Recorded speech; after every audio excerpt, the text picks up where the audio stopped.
বুদ্ধের পরিনির্বাণের বহু পরে একজন বিখ্যাত শাস্ত্রজ্ঞ রাজার আবির্ভাব হয়, যার নাম ছিল রাজা মিলিন্দ। আপনারা তার নাম অনেকে শুনেছেন। তো মিলিন্দ খুব পণ্ডিত ছিলেন। উনি এমন প্রশ্ন করতেন, তারা কেউ উত্তর দিতে পারত না। একটা দিলে সে আটটা বলতো। তো এক সময় এমন হয়েছে যে তাকে দেখলেই তারা সেদিক দিয়ে না আগে অন্যদিকে পালিয়ে যায়, কারণ তিনি এত প্রশ্ন করে একটু উত্তর দিলে আটটাতে বেজে যায়, উত্তর দিতে পারে না। যেমন ছোটবেলায় আমরা অনেক শিক্ষক বা অনেক গ্রামের যারা বড় ভাই দেখলে এটা সেটা ইংরেজি জিজ্ঞাসা করতো, বলতো এটা ইংরেজি কি বলো, ওইটা বললো না আরেকটা বলে। তো আমরা কী করতাম, ওনার সাথে সামনে যাতে না পড়ে ভয়ে আরেক জায়গায় চলে যেতাম, ঠিক না, নিজের মান সম্মান রক্ষা করতেন। তো এখন ভিক্ষুরও কী করতেন, এই রাজা মিলিন্দর কাছ থেকে বাঁচতে তারা দিক বিদিক চলে যেত। সেখানে কিন্তু অরহৎ ভিক্ষুও ছিল। তখন তারা চিন্তা করে দেখলেন যে তাকে যদি পরাস্ত করতে হয় তাহলে একজন পারামিসম্বার পূরণ করা সত্তা স্বর্গের মধ্যে অবস্থান করছে, তিনি একমাত্র এই মিলিন্দ রাজকে পরাজয় করতে পারবে। তো ভিক্ষুদের মধ্যে একটা সম্মেলন হলো, সম্মেলনের সিদ্ধান্ত নিল এবং সে দেবপুত্রকে আহ্বান করল। সেই সম্মেলনের মধ্যে একজন ভিক্ষু তিনি উপস্থিত থাকতে পারে নাই, কারণ ভিক্ষুটি তখন সমাপত্তি ধ্যানে ছিলেন। সংঘ সম্মেলনে সে ভিক্ষু উপস্থিত হয়নি। পরে তাকে ডাকলো, তাকে একটা দণ্ডকর্ম দিল। সে দণ্ডকর্মটা হচ্ছে, এই দেবপুত্র সোনোত্তর ব্রাহ্মণের ঘরেই প্রতিসন্ধি গ্রহণ করেছে এবং ভূমিষ্ঠ হওয়ার পর যতদিন পর্যন্ত বৌদ্ধ শাসনে দীক্ষা লাভ না করবে ততদিন পর্যন্ত এই দণ্ডকর্ম বহাল থাকবে। যেহেতু সংঘ দণ্ড দিয়েছেন, সুতরাং এটা পালন করতেই হবে। সেই সোনোত্তর পরিবারে জন্ম নিল। নেওয়ার পরে অনেক কথোপকথন হলো। একদিন তাদের ছেলেটা, ওই যে সোনোত্তর ব্রাহ্মণের জন্মগ্রহণ করেছে দেবপুত্র রূপে, তিনি মাতৃগর্ভে প্রতিসন্ধি গ্রহণ করে সোনোত্তর ব্রাহ্মণের ওরসে। তো সে জিজ্ঞাসা করছে, আপনি কে? কাকে জিজ্ঞাসা করছে? রোহণস্থবিরকে। বলে যে আমি প্রব্রজিত। তো বলে যে প্রব্রজ্য কেন নেই? যে পাপমল বর্জন করার জন্য প্রব্রজিত হয়। আমি সংসার ধর্মে, সংসারে যত পাপকর্ম আছে সেগুলোকে বর্জন করার জন্য আমি প্রব্রজ্য নিয়েছি। বলছে আপনার মাথায় চুল নাই কেন? আপনি মুন্ডুক মস্তক কেন? কাকে জিজ্ঞাসা করছে? ওই রোহণস্থবির। তো রোহণস্থবির বললেন, আমি 16 প্রকার উপদ্রব থেকে রক্ষা পাওয়ার জন্য মুন্ডুক মস্তক হয়েছে। 16 প্রকার উপদ্রব কি? চুল থাকলে ধৌত করতে হয়, তেল দিতে হয়, সাবান দিতে হয়, আমলকি দিয়ে চুলগুলোকে সুন্দর করতে হয়, ঠিক না? উকুন থাকলে সেগুলো পরিষ্কার পরিচ্ছন্ন করতে হয়। সেখানে চুলগুলো যখন পড়ে যায় তখন শোক উৎপন্ন হয়, এসে আমার চুল পড়ে যাচ্ছে, এরকম 16 প্রকার উপদ্রবের কথা ব্যাখ্যা করলেন। বলছে আপনি কি মন্ত্র জানেন? আপনি কোনো মন্ত্র জানেন? কারণ ছেলেটার বয়স তো 7 বছর 7 দিন, একটু কৌতূহলেই তো প্রশ্ন করবে। তখন 8 দিন হলো সে। তো বলে যে আমি পৃথিবীর শ্রেষ্ঠ মন্ত্র জানি। তো বলে যে আপনি কি আমাকে সে শ্রেষ্ঠ মন্ত্র শিখাতে পারবেন? বলে যে হ্যাঁ শিখাতে পারবো, তবে শিখতে হলে আমার মতন প্রব্রজে নিতে হবে। তখন সেই আমি মন্ত্র শিখব, প্রব্রজে নেব। এখন মা বাবাকে বলতেছে যে আমি প্রব্রজে নিতে চাই, এই ভ্রান্তের কাছ থেকে আমি মন্ত্র শিখব, পৃথিবীর শ্রেষ্ঠ মন্ত্র। পিতামাতাও ইতিমধ্যে কিন্তু রোহণস্থবিরের ভক্ত হয়ে গেছে। এটা একটা কাহিনী আছে, আমি মূল জায়গায় যাওয়ার জন্য মূলত সেই কথাটা বলছি না। কিভাবে ভক্ত হলো, তখন তারা অনুমতি দিলেন, তিনি শ্রমণ হলেন। শ্রমণ হওয়ার পর, প্রব্রজিত হওয়ার পর তাকে অভিধর্ম শিক্ষা দিলেন। প্রথমে দিয়েছেন কি? অভিধর্ম শিক্ষা। তো অভিধর্ম শিক্ষা দেওয়ার পরে তারপর তাকে সূত্র বিনয় শিক্ষা দিলেন। তো তিনি তো বড় হলেন। একদিন তিনি মনে মনে বলতে শুরু করলেন, মনে মনে আমরা কথা বলি না, তো মনে মনে বলছে আমার এই গুরুটার তো একটা মূর্খ। এখানে দেখতেছি সবাই প্রথমে বুদ্ধের অমিতময় সূত্র পিটক, তারপর বিনয় পিটক, তারপর অভিধর্ম পিটক শিক্ষা দেয়। কিন্তু আমার গুরুটাকে দেখতেছি তিনি আমাকে প্রথমেই শিক্ষা দিলেন অভিধর্ম পিটক। গুরু তার চিত্তক্ষণ সম্পর্কে বলতে পারল। কে বলতে পারল? ওই রোহণস্থবির তার চিত্তক্ষণ সম্পর্কে বলতে পারল। তখন বলছে, শ্রমণ নাগসেন, তোমার চিত্তে যাহা সংকল্প করেছ, যাহা ভাবছ, সেটি তুমি পরিত্যাগ করো। তখন ওই যে নতুন প্রব্রজিত, তার নাম ছিল নাগসেন, শ্রমণ নাম দিয়েছে। সে বলছে, ওহো আমার গুরু তো আমার মনের কথা বলতে পারে। আমি যে গুরুকে মূর্খ ডাকলাম, গুরু সাথে সাথেই বলছে যে তুমি, আমার ভুল হয়ে গেছে, আপনি আমাকে, যেহেতু গুরুর নির্দেশ যেতে হবে, তো সেটা কোন জায়গায়? অমুক জায়গায়, অমুক স্থানে যাবে। তো তুমি যখন যাবে, যখন তোমাকে জিজ্ঞাসা করবে, তোমাকে বলে, তখন তুমি বলিও আমার গুরু জানে। এখানে একটা বিষয় আছে। তো সেই গুরুর কাছে বিদায় নিয়ে তিনি অশ্বগুপ্তস্থবিরের কাছে গেলেন।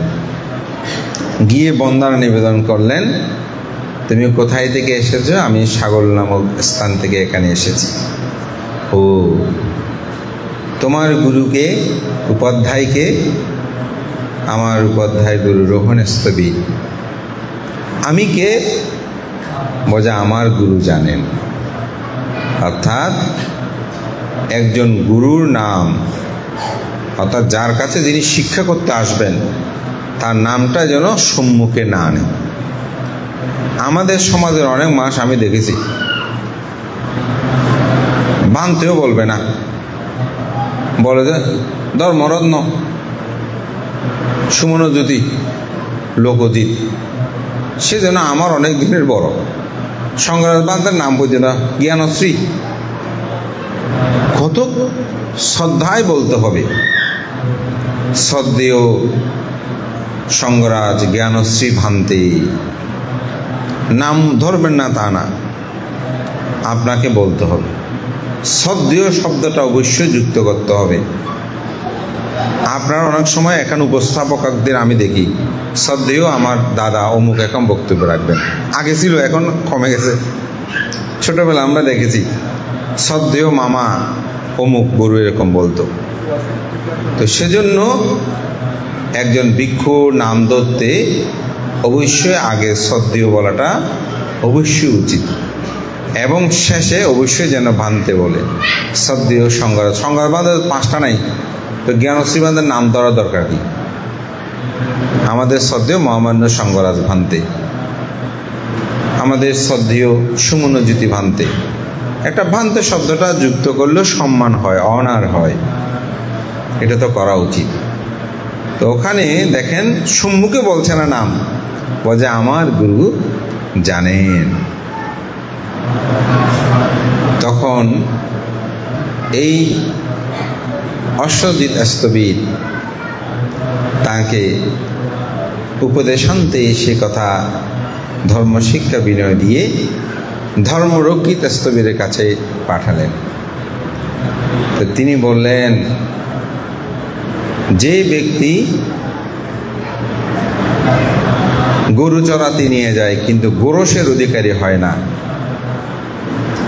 বহু ত্রিপিটক শাস্ত্র বিষয়ে অভিজ্ঞ হলেও রাখাল বালক যেমন গরু চড়াতে নিয়ে যায় কিন্তু দুধ সে পায় না, মালিকে তার উত্তরাধিকারী হয়। বলে অনেক ত্রিপিটক শাস্ত্র বিষয়ে অভিজ্ঞ থাকলেও যিনি মার্গ জ্ঞান লাভ করতে পারে নাই, তিনি রাখাল বালকের মতন গরু চড়ায় মাত্র, কিন্তু গোরসের অর্থাৎ দুধের অধিকারী হতে সেই পারে না।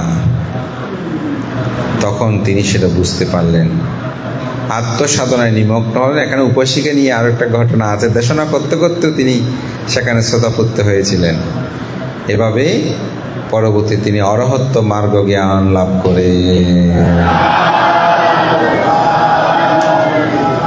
তো এই কথাটা বলার একটা কারণ, সেটা হচ্ছে বুদ্ধ ধর্ম দর্শনে অভিধর্ম একটি অত্যন্ত গুরুত্বপূর্ণ বিষয়। মহাকারণিক তথাগত বুদ্ধ 84,000 ধর্মস্কন্ধ ভাষণ করেছেন। তন্মধ্যে 21,000 সূত্র, 21,000 বিনয় এবং 42,000 হচ্ছে অভিধর্ম স্কন্ধ। স্কন্ধটা জানেন আপনারা কাকে বলে?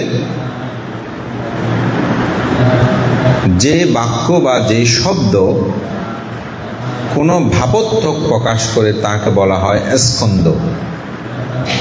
যেমন পাণাতিপাতা বেরামানি শিক্ষাপদাং সমাধিয়ামি, প্রাণী হত্যা থেকে বিরত রাখা শিক্ষাপদ গ্রহণ করছি, এটা হচ্ছে একটা স্কন্ধ। আমরা সবাই বলছি 84,000 ধর্মস্কন্ধ, 84,000 ধর্মস্কন্ধ। আসলে 84,000 ধর্মস্কন্ধটা কি, এটাকে আমরা জানার জন্য চেষ্টা করি।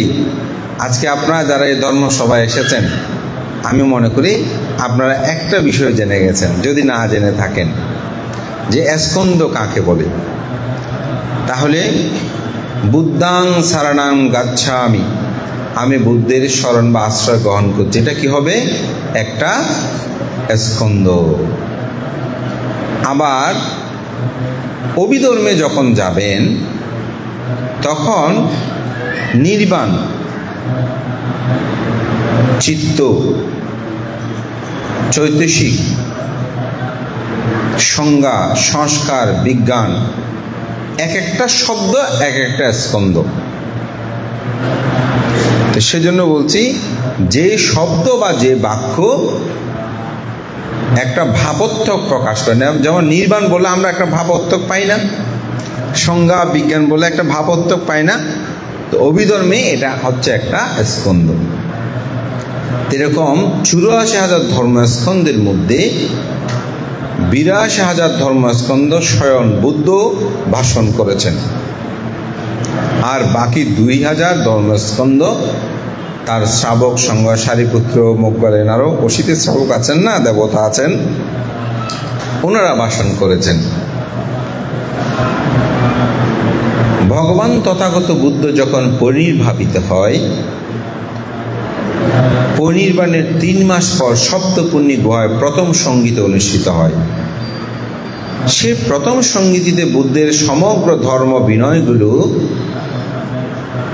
সংজ্ঞায়নে একত্রিত করে তার নাম দেওয়া হয় ধর্ম এবং বিনয়। তখন কিন্তু ত্রিপিটক ছিল না, অর্থাৎ ত্রিপিটকভাবে বিভাজন ছিল না বলতে ভাগ করে নাই। তখন বলা হচ্ছে কি ধর্ম বিনয়, এই দুটি ভাগ করে সংজ্ঞায়ন করা হয়। দ্বিতীয় সংহিতা যখন অনুষ্ঠিত হয় বুদ্ধের পরিনির্বাণের 100 বছর পর অশোকারামে, তখন ঠিকই বুদ্ধের সমগ্র বাণীসমূহকে ধর্ম এবং বিনয়ে সংজ্ঞায়ন হয়। সংজ্ঞায়ন তো বুঝেন, সম্মেলন, বুদ্ধের ধর্মশাস্ত্রগুলো বিশুদ্ধিকরণ, অর্থাৎ এখানে কোনো বাহ্যিক কোনো কিছু সংমিশ্রণ ঘটেছে কিনা এটাকে পরিশুদ্ধ রাখার জন্য এরকম সংজ্ঞায়ন হয়। এটা কিন্তু সংঘ সম্মেলন নয়। সংজ্ঞায়ন মানে যেখানে শুধু ত্রিপিটক শাস্ত্র বিষয়ের অধ্যয়ন গবেষণা হয়। তৃতীয় সংহিতা যখন অনুষ্ঠিত হয় সম্রাট অশোকের সময়, তখন ধর্মকে দুটি ভাগে ভাগ করা হয়। একটি হচ্ছে সূত্র আর একটা হচ্ছে বিনয়। আর একটা হচ্ছে সূত্র, আরটা হচ্ছে অভিধর্ম। ধর্মকে দুই ভাগে ভাগ করা হয়, সূত্র এবং অভিধর্ম। আর বিনয়টা পূর্বের ন্যায় থেকে যায়। তখন বুদ্ধের সমগ্র ধর্ম দর্শনকে নাম হয় ত্রিপিটক। পিটক মানে কি? ঝুলি বা থলে। তো থলে বলার একটা কারণ হচ্ছে, এটা পণ্ডিতরা বলছেন যে বুদ্ধের ধর্ম বিনয়গুলো যখন লিখিত হয় তাল পাতার মধ্যেই, তখন সূত্রগুলো একটা থলে রাখত, বিনয়গুলো একটা থলের মধ্যে রাখত, অভিধর্মটা একটা থলের মধ্যে রাখত। যার কারণে ওই থলে যে রেখেছে, ঝুড়িতে রেখেছে, সেজন্য বলা হচ্ছে যে সূত্র পিটক, বিনয় পিটক, অভিধর্ম পিটক। এভাবেই এটিকে ভাগ করা হয়, তখন হয় ত্রিপিটক। এর পরবর্তীতে চতুর্থ সংহিতা এটি অনুষ্ঠিত হয় শ্রীলঙ্কায়, এবং পঞ্চম এবং ষষ্ঠ সংহিতা অনুষ্ঠিত হয় বার্মায়, অর্থাৎ মিয়ানমার বর্তমানে। মূলত বুদ্ধের এই ত্রিপিটক, সূত্রপিটক, বিনয় পিটক এবং অভিধর্ম পিটক। সূত্রপিটককে 5 ভাগে ভাগ করা হয়েছে: দীর্ঘ নিকায়, মধ্যম নিকায়, অঙ্গুত্র নিকায়, সংযুক্ত নিকায়, ক্ষুদ্র পাটক। আবার ক্ষুদ্র পাঠের 15টি গ্রন্থ, অর্থাৎ ক্ষুদ্র নিকায়ের 15টি গ্রন্থ রয়েছে। বিনয় পিটক এটাকে 5 ভাগে ভাগ করা হয়েছে: পারাজিকা, পাচিত্যিয়া, মহাবজ্ঞ, চুল্লবজ্ঞ, পরিবার পাঠক। এই 5টি ভাগে কি করা হয়েছে? ভাগ করা হয়েছে। অভিধর্ম পিটক এটাকে আবার 7 ভাগে ভাগ করা হয়েছে: ধর্ম সঙ্গিনী, বিবঙ্গ, ধাতুকথা, পুগ্গলপয়ত্রী, কথাবৌতুক, যম, পাঠ্যান। এই 7টি ভাগে ভাগ করা হয়েছে। বুদ্ধের সূত্র এবং বিনয় হচ্ছে 42,000, দুইটা মিলি। আর অভিধর্ম একাই হচ্ছে কি 42,000। এই অভিধর্মের 7টি গ্রন্থ মূলত বুদ্ধের ধর্ম দর্শনের চিত্ত চৈতসিক রূপ নির্বাণ, এই বিষয়গুলো নিয়ে এখানে বিস্তারিত আলোচনা করা হয়েছে। তো অভিধর্ম মানে কি? অভি হচ্ছে অতিরিক্ত, বিশিষ্ট, বিশেষ, বিশেষণ। আর ধর্ম মানেই তো সত্য বা ধর্ম। এই অভিধর্মটা হচ্ছে একেবারে বিশেষ, বিশিষ্ট, খুব মূল্যবান, অতি মূল্যবান অর্থেই অভি শব্দটা সংযুক্ত করে অভিধর্মকে সংজ্ঞায়িত করা হয়েছে। বুদ্ধ আচার্য বুদ্ধদত্ত তিনি বলেছেন অভিধর্মের প্রতিপাদ্য বিষয় হচ্ছে চারটি: চিত্ত, চৈতসিক, রূপ, নির্বাণ। এগুলি হচ্ছে যেন অভিধর্মের মূল বিষয়। আমি জানি আপনাদের একটু বিষয়গুলো হয়তো একটু কষ্ট হতে পারে বুঝতে, মানতে কি বলছে। তো আমি বলবো, আমরা তো সবসময় শুধু বিভিন্ন কাহিনী শুনে সেখান থেকে উপমা শুনবো কথা না, বুদ্ধের গভীর কথাগুলো আমাদের শোনা দরকার। তা আমি আপনাদেরকে বলবো, যদি একটু কেমন মনে হলেও অন্তপক্ষে এগুলো শুনতে শুনতে আপনাদের মধ্যে একটা ধারণা আসবে। যেমন চতুরার্য সূত্র আর জষ্টাঙ্গ মার্গ কথা যখন আমি বলি, সম্মুখ দিয়ে থেকে অনেকে মুখে মুখে বলতে থাকে, অর্থাৎ শুনতে শুনতে শেখা হয়ে গেছে। তো আমাদেরও শুধু সূত্র বিনয় নিয়ে আলোচনা করলে হবে না, অভিধর্মটাও আমাদের আলোচনা করা দরকার। কেন দরকার সেটা আমি পরে বলবো। তো সেজন্য শুনতে আপনাদের হয়তো একটু খাপ ছাড়া মনে হলেও আমি মনে করি শোনাটা উচিত। কিভাবে ত্রিপিটক শাস্ত্রটা এসেছে, এখানে কি কি আছে, এখানে শুধু কি করণীয় মেত্য সূত্র, সুপ্রবর্ণ সূত্র, জয়মঙ্গল অট্টগাথা, রত্ন সূত্র, এটাই কি বুদ্ধের ধর্ম? শুধু এখানে নয়, বুদ্ধের আরও গভীর ধর্মতত্ত্ব রয়েছে। তা আমি সেজন্য একটু খুব সহজ করে বলছি, আশা করি কিছুটা আপনারা বুঝবেন। তো বুদ্ধের এই অভিধর্ম অতিরিক্ত, যেটা বিশেষণযুক্ত একটি ধর্ম বলা হচ্ছে, এবং সেটার আলোচ্য বিষয়তে চিত্ত, চৈতসিক, রূপ, নির্বাণ। এটি বলছেন বৌদ্ধ আচার্য, সে পণ্ডিত বুদ্ধদত্ত, তিনি এটাকে এইভাবেই সংজ্ঞায়িত করেছেন। তিনি আবিধার্মিক একজন পণ্ডিত শাস্ত্রজ্ঞ ছিলেন। তো চিত্ত কি? যাহা চিন্তা করে, যেটাকে অবলম্বন করে বিজনন জনন, সে অর্থে হচ্ছে কি চিত্ত। চৈতসিক, এই চৈতসিককে অবলম্বন করে চিত্তের আবির্ভাব। আমি কিছু দেখেছি, সেটাকে দেখতে ভাবতে ভাবতে চিত্তের মধ্যে সেটা উৎপন্ন হয়েছে। চিত্ত বিজনন, এটা একান্তে ওখানে যায় না, বিচরণ করে না, চিন্তা করে না, প্রতিনিয়ত এটা সেটা নিয়ে ভাবে না, সে অর্থ বলে চিত্ত। চৈতসিকের মাধ্যমে চিত্তের উৎপত্তি। রূপ, আমার দেহ অবয়ব, আমার এই দেহ অবয়ব। এই যে বিল্ডিং যত কিছু আমরা দেখছি, পৃথিবীর বস্তুসমূহ, এটাকে বলছে প্রথমত কি রূপ। এটা 28 প্রকারের আছে। আমি খুব হালকা করে একটু বলবো, জানি এই বিষয়গুলো বেশি গভীরে গেলে হয়তো বুঝাটা কঠিন হবে। এবং আরেকটা হচ্ছে কি নির্বাণ। নির্বাণ, এটা কোনো ব্যাখ্যা করা যাবে না, কোনো উপমা নেই, এটা সম্পূর্ণরূপে উপলব্ধির একটি বিষয়, যেটাকে বলা হয় নির্বাণাং পরমং সুখাং, নির্বাণ পরম শান্তি। তো এই শান্তিটা আপনি আমি উপলব্ধি করতে পারবো না, যিনি এটা লাভ করবেন তিনি এটা কি করতে পারবেন, উপলব্ধি করতে পারবেন। তো অভিধর্মে এই বিষয়গুলো নিয়ে আলোচনা হয়েছে। তো প্রথম যেটা গ্রন্থ সেটা হচ্ছে ধর্ম সঙ্গিনী। এখানে ধর্মের বিষয়গুলো পুঙ্খানুপুঙ্খানুরূপে এখানে ব্যাখ্যা করা হয়েছে, যে আমাদের চিত্ত কিভাবে বিদ্যমান থাকে। তো বৌদ্ধ ধর্ম দর্শনে চিত্তকে 4টি ভাগে প্রথমে ভাগ করেছে। কয়টি ভাগে? 4টি। আমাদের মনকে কয় ভাগে ভাগ করেছে? 4টি ভাগে। কি কি? কামবচর চিত্ত, রূপবচর চিত্ত, অরূপবচর চিত্ত, লোকোত্তর চিত্ত। কয়টি ভাগে? 4টি ভাগে।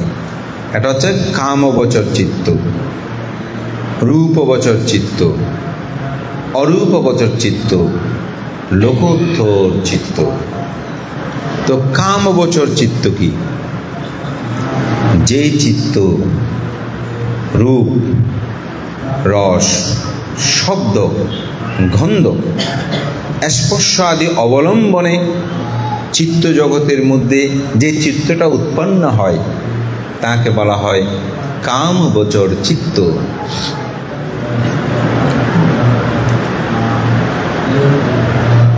জানি একটু কষ্ট হবে, তবু আমি খুব সহজ করে বলতে যাচ্ছি। আপনারা যেভাবে আগ্রহ করে শুনছেন আমার মনে হচ্ছে কিছুটা হলে উপলব্ধি হবে। অর্থাৎ আমি একটি বাড়ি করতে চাচ্ছি। এই বাড়ি করার জন্য আমার মনের মধ্যে একটা চিত্ত বা চেতন উৎপন্ন হয়েছে না? এই চিত্তটা কোন ভাগে পড়বে? কামগোচর চিত্ত। অর্থাৎ পৃথিবীর যত ভোগ্য বস্তু আছে সেগুলো রূপ, রস, শব্দ, গন্ধ, স্পর্শ আদির অবলম্বনে যে চিত্ত মনের মধ্যে উৎপন্ন হয় এটাকে বলা হয় কামগোচর চিত্ত। এখন আবার কামগোচর চিত্তের দ্বাদশ অকুশল আছে। তো সেখানে দেশমূলক, রূপমূলক চিত্ত। আমিও অত গভীরে যেতে চাই না, আমি জাস্ট চিত্তটাকে একটু একটু ভাগ করছি। তো কামগোচর চিত্তটা হচ্ছে ইন্দ্রিয়কে অবলম্বন করে যাহা চিত্তক্ষণ উৎপন্ন হয়।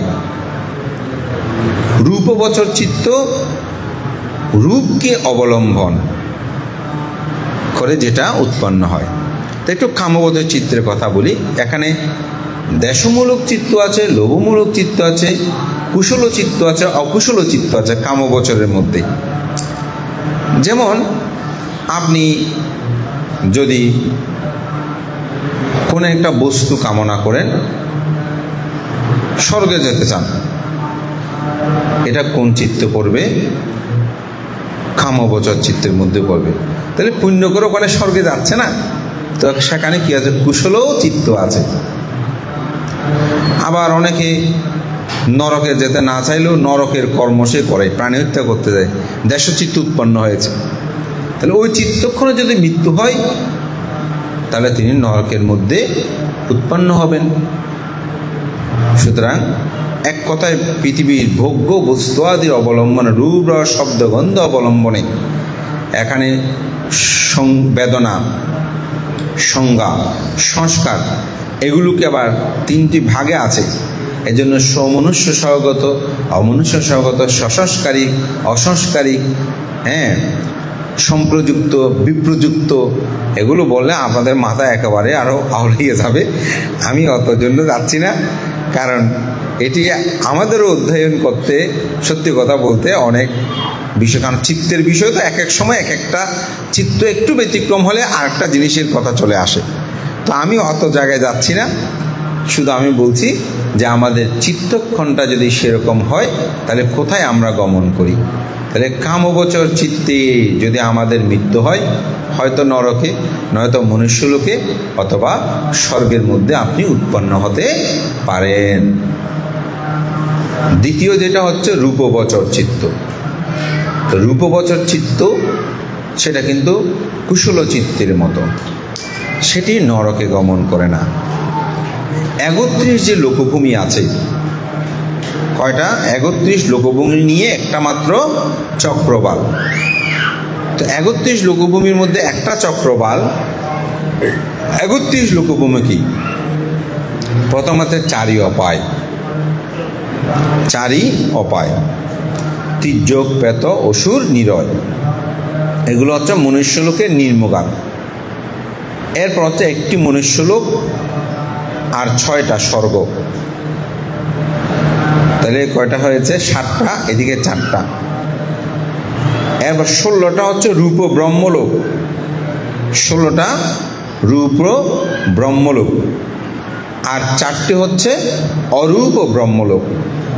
এই সত্যগণ অর্থাৎ মানুষটা নয়, সত্য বলতে প্রাণী বুঝাই, সকল প্রাণী এই ৩১ লোকভূমির মধ্যে কি করে বিচরণ করে?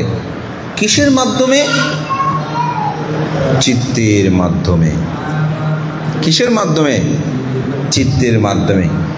অর্থাৎ চিত্ত যেখানে চ্যুত হয়ে অন্য জায়গায় প্রতিসন্ধি গ্রহণ করে সেখানে যায়, তখন কিন্তু ভিক্ষু, শ্রমণ, গৃহী, উপাসক, উপাসিকার এখানে কোনো বিষয় নাই। এখানে মৃত্যুর সময় চিত্তের বিষয়টাই মূল বিষয়। ওখানে আপনি ভিক্ষু, গৃহী, শ্রমণ, মহিলা, পুরুষ কোনো পার্থক্য নাই। আপনার যে চিত্তক্ষণে চ্যুতিক্ষণে যেটি আপনার প্রতিসন্ধিক্ষণ উৎপন্ন হবে, আসন্ন চিত্ত যেটা আমরা বলি, সে কোণে সে আরেক জায়গায় গিয়ে কি হবেন? উৎপন্ন হবেন। তো এই জন্য কামবচর চিত্তে যদি মৃত্যু হয় তাহলে ওই নিম্নগামীও হতে পারে, অথবা মনুষ্যলোকে আসতে পারে, অথবা স্বর্গে যেতে পারে। রূপবচর হলে এটা কিন্তু ধ্যান চিত্ত, এটা হচ্ছে কি? ধ্যান চিত্ত। তখন তিনি তখন মধ্যে আর চিত্তের মধ্যে কামবচরতা থাকে না, অর্থাৎ বেদনা, সংজ্ঞা, সংস্কারগুলো সেখানে থাকে না, রূপ, শব্দ, গন্ধ থাকে না। সেখানে রূপকে অবলম্বন করে এই ব্রহ্মলোকের মধ্যে উৎপন্ন হয়, এটাকেও ধ্যানভূমি বলা হয়। ওই 16টা ব্রহ্মলোক, এর উপরে হচ্ছে 4টা অরূপ ব্রহ্মলোক, যেখানে রূপ নাই, শুধুমাত্র বিশুদ্ধ চিত্ত সেখানে বিদ্যমান থাকে, অর্থাৎ রূপ দেহ সেখানে নাই। সেখানেও মানুষ কি করে? অবস্থান করে। এখন কামবচর চিত্ত, রূপবচর চিত্ত, অরূপবচর চিত্ত ক্ষণে যদি আপনি 31 লোকভূমির মধ্যে যেখানে উৎপন্ন হন, আপনি কিন্তু দুঃখ থেকে মুক্তি লাভ করতে পারেন নাই। কেন? কারণ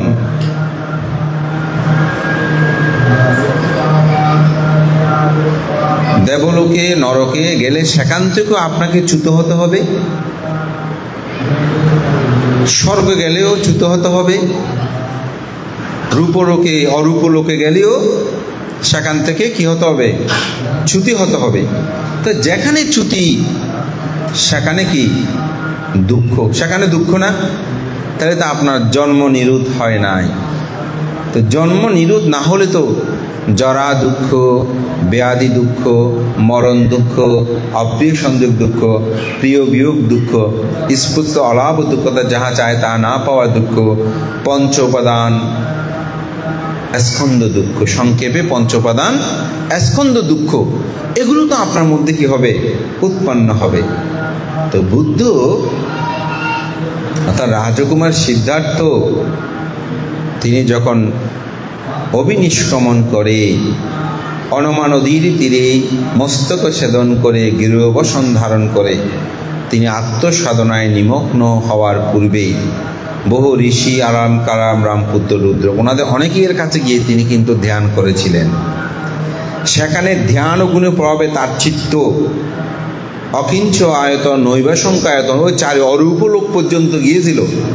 কিন্তু তিনি সেখানে দেখতে পাচ্ছেন সেখান থেকে চ্যুতি আছে। তো চ্যুতি হলেই তো তিনি দুঃখ নিবৃত্তি করতে পারে নাই। তখন তিনি পরে বললেন, না, আমি এটার জন্য আসিনি। তারা বলেছিল, তুমি তো ধ্যানে অনেক উন্নত, তুমি আমাদের সভা মানে আমাদের শিষ্যদের পরিচালনার দায়িত্ব নাও। তিনি বলছেন, আমি তো এই জন্যই গৃহ ত্যাগ করি নাই, অবিনিষ্ক্রমণ হই নাই, আমি চির দুঃখ থেকে মুক্তি লাভ করতে চাই। যার কারণে এই কামবচর, রূপবচর, অরূপবচর চিত্ত উৎপন্ন হলেও বিমুক্তি লাভ হয় না। তো কোন চিত্রটা উৎপন্ন হতে হবে সেটাকে বলা হয় লোকোত্তর চিত্ত। তো লোকোত্তর চিত্ত কি? লোকোত্তর চিত্ত হচ্ছে সোতাপত্তি ফল, সকিতাগামী ফল, অনাগামিত্ব ফল, অরহত্ব ফল। তো এই চিত্ত থাকলে কি হয়? আমি শুধু শ্রোতাপত্তি যে লাভ, সে শ্রোতাপত্তি লাভের কথা একটু বলি। যদি শ্রোতাপত্তি চিত্ত হয় তাহলে সৎকায় দৃষ্টি বিচিকিৎসা, শিলব্রত পরামর্শ, এই তিনটি সংযোজন ছিন্ন হয় দশা সংযোজনের মধ্যে। দশা সংযোজনের মধ্যে এই তিনটি সংযোজন কি হয়? ছিন্ন হয়ে যায়। সৎকায় দৃষ্টি, বিচিকিৎসা, শিলব্রত পরামর্শ। তো সৎকায় দৃষ্টি কি? সৎকায় দৃষ্টি হচ্ছে আমি আমার বলে দাবি করি না আমরা, এটা আমার বাড়ি, আমার ঘর, আমার পুত্র, আমার স্ত্রী, আমরা আমার বিহার আমরাও বলতেছি না, কিন্তু আসলে এগুলো আমার নয়। তো যার চিত্ত এরকম উৎপন্ন হবে ওই সেটা হচ্ছে কি লোকোত্তর চিত্ত। তা আমাদের মধ্যে কি উৎপন্ন হয় না? হয়। হয় বলেই তো দান করতে পারেন। একেবারে উৎপন্ন না হলে কিন্তু আপনি দান করতে পারতেন না। তবে আমাদেরটা কীরকম জানেন? যেমন আমি পড়তে বসেছি একটা রুমের মধ্যেই, তো লাইট জ্বলতেছে, ইলেকট্রিসিটি লাইট জ্বলতেছে, আমি পড়তেছি, লাইট চলে গেছে, আর পড়তে পারি না। কিন্তু জগতে কিছু কিছু মানুষ আছে লাইট চলে গেলেও পড়তে পারে, লাইট চলে গেলেও পড়তে পারে। এটা কি বিশ্বাস হয়? আমি একটা উদাহরণ দিই। আমাদের পরম শ্রদ্ধেয় অষ্টম সঙ্গরাজ শীল বিনয় এরকম মহাপুণ্য পুরুষ আপনারা দেখবেন কিনা আমি জানি না, আপনারা দেখবেন কিনা আমি জানি না।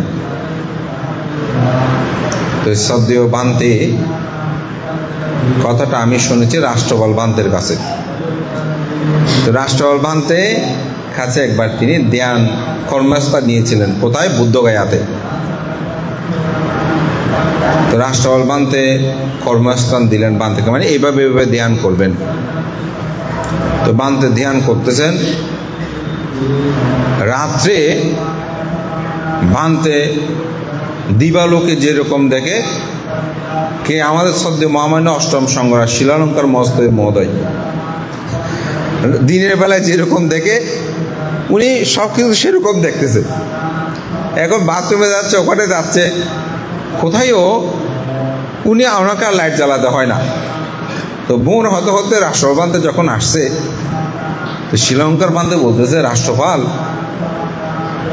তুমিও বা আরে কি দিলা, আয় তো রাতিয়া দিন ডইলে দেখি না, আয় তো এখন বোট টো নবজাটা ব্যাগ নাই দেখি, হতে বানতে কি এখন অনেক হতে। তো মহজে ভান্তে আপনি শিলবান মানুষ, তো একটু ধ্যানে বসেছেন, আপনার মধ্যে সেই ধ্যানের গভীরে যাওয়ার হেতু আপনার মধ্যে উৎপন্ন হয়ে গেছে। তো বলে যে ভান্তে এটাও কিন্তু তৃষ্ণা, উপক্লেশ, এটাকে উপক্লেশ বলে। তো বলে যে ভান্তে আমি দেখছি দেখছি বলে স্মৃতি করেন, তখন চলে যাবে। হয়তো বলে রাষ্ট্রপাল কি যাইতে হই, হয়তো এত ভালো লাগে, হয়তো না ভান্তে এটাও আসক্তি, এটাও আসক্তি, আপনি এটা স্মৃতি করেন বান্ধে। হয়তো না না ভাই দিন টইলে দেখি রাতিয়া তুমি কি হ এবার স্মৃতি বলে যাবে ওই, হয়তো না বান্ধে এটাও আপনাকে কি করতে হবে? স্মৃতি করতে হবে। এটা আমি রাষ্ট্রপাল বান্ধবদেরকে শোনা কথা, আমার কোনো বানানো গল্প না। অর্থাৎ শ্রদ্ধেয় অষ্টম সঙ্গরাজ বান্ধবরা কেমন শিলবান জ্ঞানবান ছিলেন, এগুলো অতুলনীয় অতুলনীয় অতুলনীয়। তো সেজন্য বলছি, অনেকে দিনের বেলায়ও রাতের বেলায়ও দিনের মতো করে দেখে। এটা একটু উদাহরণ দিতে গিয়ে পূর্ণ পুরুষকে স্মরণ করলাম। তারপরে কি হয়েছে আমি জানি না, বান্তে এতটুকুই বলেছিলেন। তা আমি এটা বলছি, অর্থাৎ আমরা যে আমার বলে দাবি করি না, মাঝে মধ্যে আমাদের এরকম হয় বলে দান করতে পারেন, আর নয়তো আজকের এগুলো হতো না। মানুষ দান করে না, হ্যাঁ আমি এগুলোকে নিয়ে যাব, সেই জন্য অনেকেই ত্যাগ ও চিত্ত চেতনা অবশ্যই সেটা দান করে। আবার পরক্ষণে ওই লাইটটা যখন চলে যায় আর আমাদের মধ্যে সে জ্ঞানটা আর প্রজ্ঞাটা থাকে না। কিন্তু যিনি শ্রোতাপত্তির আবি, তার কাছে কিন্তু একেবারে এটা সর্বদা বিদ্যমান থাকবে। অন্ধকারের মধ্যেও তিনি এটি পড়তে পারবে, অর্থাৎ অন্ধকারের মধ্যেও তিনি আমার বলে কোনো কিছু দাবি করবে না। এটা হচ্ছে সৎকায় দৃষ্টি। আমার দেহ, আমার অমুক, আমরা আমার সময় কষ্ট পাই না। যদি আপনাকে বলে আপনি আগে থেকে অনেক কালো হয়ে গেছেন, মন খারাপ করে ফেলবেন, ঠিক না? আপনি আগের মতো নাই, এখন দেহ অবয়ব নষ্ট হয়ে গেছে, দেখবেন আপনার মন খারাপ। কিন্তু যিনি এই সৎকায় দৃষ্টি থাকবে না, সে ব্যক্তি বলবে কি জানেন, না এই দেহটা তো আমার নয়, এটা তো এমনই হবে, এটা থাকবে না। বিচিকিৎসা, এই যে এখানে পুণ্যকর্মগুলো সম্পাদন হচ্ছে, অনেকের মধ্যে সন্দেহ থাকতে পারে, দান করে আমি কি আসলে ফল পাবো, এই যে এখানে অভিধর্ম পাঠ হচ্ছে, এটিকে আসলে এটা শ্রবণ করে আমাকে পুণ্য, এদের একটা সন্দেহ থাকে না? সন্দেহ থাকে। কিন্তু যার কাছে ওই লোকোত্তর চিত্ত বিদ্যমান থাকে, তার কাছে এটি থাকে না। তিনি সেটাকে খাঁটি নিবিষ্টভাবে প্রকৃষ্ট রূপে এটিকে উপলব্ধি করতে পারেন না। বুদ্ধের ধর্ম দর্শনে যেটা, এটা যথার্থ বিদ্যমান রয়েছে। আমি যেটা উপলব্ধি, এখানে কোনো সন্দেহের অবকাশ নেই। এখানে আমরা যারা আছি, আমাদের সবার মধ্যে কিন্তু সন্দেহ আছে, আছে আছে সন্দেহ থাকবে না তা না। সন্দেহ না থাকলে আপনি কিন্তু মানে কাজ করে ফেলছেন, আপনি শ্রোতাভক্তি লাভ হয়। তবে আমরা সন্দেহ আসলেও সন্দেহটাকে বিদূরিত করার জন্য চেষ্টা করি, ঠিক না? যেমন করোনা ভাইরাস এসেছিল পৃথিবীতে, এখনো আছে। তো ডাক্তাররা যদি ভাবতো এই রোগটাকে কোনো ক্রমে প্রতিরোধ করা যাবে না, তাহলে আমরা সবাই এতদিন মরে যেতাম। ডাক্তাররা কি বলেছে, না এটাকে অবশ্যই প্রতিরোধ করা যাবে। এটা নিয়ে গবেষণা করতে করতে তারা ভ্যাকসিন আবিষ্কার করলো। আজকে এখন করোনা ভাইরাসে কেউ মৃত্যুবরণ করে না, আমরা সবাই ভ্যাকসিন মেরেছি, এখন নিরাপদ। আনে তো দলে দলে লক্ষ লক্ষ মানুষ মারা গেছে না, কোটির কাছাকাছি মানুষ পৃথিবী থেকে হারিয়ে গেছে। এটা কি কম কথা? তাহলে সেটা আবিষ্কার করার জন্য একটা বিশ্বাস তার মধ্যে রাখতে হয়েছে, না এটা ঠিক, এটা সঠিক। ঠিক আমাদের মধ্যে এরকম একটা বিশ্বাস আছে। তো এটা একেবারে খাঁটি যেটা থাকবে, তখন সে বিচিকিৎসাটা চলে যাবে। শীলব্রত পরামর্শ, এটা হচ্ছে অনেকে অনেক রকম পন্থায় মুক্তি লাভ করতে চায়। যেমন কেউ গরুর মতন করে চলতে চায়, মনে করে গরুর মতো চললে আমি মুক্তি পেয়ে যাব, এরকম অনেক মানুষ আছে। কেউ কুকুরের মতো, অনেকে আছে যে কুকুরের মতো চলতে গেলে আমার ভালো লাগবে, শান্তি পাবো আমি। যেমন আমি একবার নিউজ করেছিলাম, এই আপনার জাপানে একজনে সার্জারি করে, বাংলাদেশে প্রায় 12 কি 13 লক্ষ টাকা ব্যয় করে কুকুরের রূপ নিয়েছে সে, সার্জারি করে। তো তাকে প্রশ্ন করেছে, আপনি মানে কুকুর হয়েছেন কেন? বলতে মানব জীবন আমার ভালো লাগতেছে না, সেজন্য আমি কুকুর সার্জারি, কুকুরের মতো সার্জারি করে। আপনি ইউটিউবে দেখলে পাবেন, এটা আমার বানানো কথা। তাহলে মানুষটার মানসিকতা কীরকম, সে সেরকম হয়েছে। আপনাদের মধ্যে সে শীলব্রত পরামর্শটা আছে, আমাদের মধ্যে কি, যেমন অনেকে, সবার না, একজনে বলতেছে পান্তে আমি যখন অষ্টশীল নিই তখন আমি এক ফোঁটা পানিও পান করি না, 12টার পর থেকে তারপর দিন সকাল পর্যন্ত তৃষ্ণা আসলেও আমি কোনো এক ফোঁটা পানিও পান করি না। কেন? বিমুক্তি লাভের চিন্তা না, এটা হচ্ছে শীলব্রত পরামর্শ। বুদ্ধ বলেছেন কি, মধ্যম পথ অবলম্বন করতে। শরীরকে কষ্ট দিতে বুদ্ধ বলে নাই, শরীরকে কষ্ট দিতে বলেছে না, মধ্যম পথ অবলম্বন। তাহলে আপনি একটা ভিন্ন পথ অবলম্বনে যে আপনি যাচ্ছেন, এটাই হচ্ছে শীলব্রত পরামর্শ। এটা থেকে এই 3টি সংযোজন যখনই ছিন্ন হয়, তখন তার অন্তর্জগতের মধ্যে যেই চিত্তক্ষণ বিদ্যমান থাকে, অর্থাৎ চেতনা থাকে, সেটাকে বলা হয় লোকোত্তর চিত্ত। এই জন্যই বুদ্ধ বলেছেন, পাতব্বা একা রাজ্যেনা সাগ্গাস্য গামানেনা বা সাব্বা লোকাধিপাস্যেনা সোতাপত্তি ফলাঙ্গরম। এটা বলছেন, এ পৃথিবী একা যিনি করেন শাসন, পুণ্য বলে স্বর্গলোকে করেন গমন, যদিও বা তিলক করে অধীশ্বর হন, শ্রোতাপত্তি ফলসম হবে না কখন। আপনি বহু কিছু হতে পারেন, কিন্তু এই শ্রোতাপত্তি ফলের সমান জগতে আর কোনো কিছু বিদ্যমান নেই। এটাকে বলা হয় লোকোত্তর চিত্ত। তো অভিধর্মে মানে নির্বাণ। তো অভিধর্মে মূলত এই রূপ, চিত্ত, চৈতসিক, রূপ, নির্বাণ এগুলো নিয়ে বিস্তারিত আলোচনা ধর্ম সঙ্গিনী। বিভঙ্গ পণ্ডিতগণ বলেন বিভঙ্গ গ্রন্থটি ধর্ম সংহিতার সাথে সংযুক্ত করলেই হয়ে যেত। সেখানেও মূলত এই বিষয়গুলো নিয়ে আলোচনা হয়েছে। ধাতুকথা, ধাতুকথার পণ্ডিতগণ বলেন এখানে 28 প্রকার ধাতু, ওই রূপ, রূপ আছে না, রূপের কথা বলেছি না, এই 28 প্রকার রূপ নিয়ে এখানে গবেষণাটা করা হয়েছে। রূপ মানে দেহ, এই দেহটা কীরকম। আমি 4টা রূপ নিয়ে বলি একটু করে। যেমন এই দেহের মধ্যে পানি আছে, মাটি আছে, বাতাস আছে, আগুন আছে। একটা যদি কোনো ক্রমে বেশি হয়ে যায় শরীরের সমস্যা সৃষ্টি করে, জ্বর উঠেও বলতেছি না, তখন জ্বরটাকে নিয়ন্ত্রণ করতে আরেকটা ওষুধ দিচ্ছে যেন এটা বেড়ে না যায়। পানির পরিমাণ বেড়ে গেলে সর্দি বেড়ে যাচ্ছে, সমস্যা হচ্ছে। বায়ুর পরিমাণ বেড়ে যায়, প্রেশারের সমস্যা হচ্ছে। মাটি হলে স্থূল দেহ সম্পূর্ণ হয়ে যাচ্ছে। বুদ্ধ এই বিষয়গুলো নিয়ে কিন্তু আপনি আলোচনা, দেহ খায়ও যখন আপনি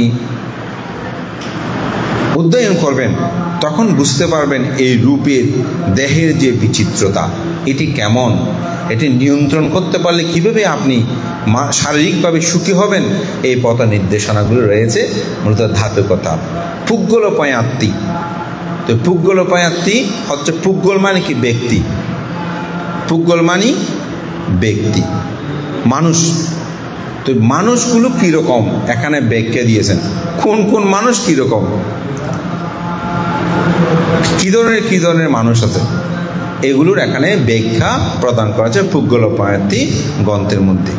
তো সেজন্য আরেকটা হচ্ছে যমক। যমকে 10টা যমক নিয়ে সেখানে আলোচনা করা হয়েছে, অর্থাৎ স্কন্দ বিষয় নিয়ে সেখানে আলোচনা করা হয়েছে। তো স্কন্দগুলো যেমন রূপ স্কন্দ,